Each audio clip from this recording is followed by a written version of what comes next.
সকালবেলায় ছোট্ট দেওর ছুটে এসে আমাকে বলল, ভাবিজি দেখবে চলো তোমার পিঙ্ক ম্যান্ডেভিলা গাছটায় আজকে ফুল ফুটেছে অনেক দিন পর।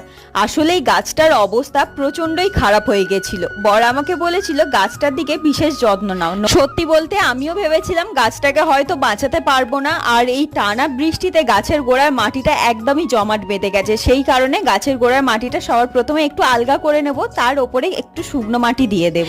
বিশেষ করে এই গাছটা আমি নর্থ বেঙ্গল থেকে অনেক শখ করে কিনে এনেছিলাম, আর গাছটার যদি কিছু হয়ে যায় সেটা আমার কাছে খুবই বেদনাদায়ক হবে। আর এই ম্যান্ডেভিলা কিন্তু 10 থেকে 12টা কালারের হয়, আর আমার কাছে মাত্র 4টে রঙেরই রয়েছে। ইচ্ছা আছে প্রত্যেকটা কালারের গাছ আমার কাছে রাখার। আচ্ছা তোমরা বলো তো কোন 4টে রঙের ম্যান্ডেভিলা আমার কাছে আছে? যে সঠিক উত্তরটা দিতে পারবে নেক্সট ভিডিওতে আমি তার নাম নেব। আর দেখলাম গাছটাতে পিঁপড়েও হচ্ছে, তোমাদেরকে পরের ভিডিওতে দেখাবো গাছে পিঁপড়ে হলে আমি কিভাবে সেইগুলোকে তাড়াই।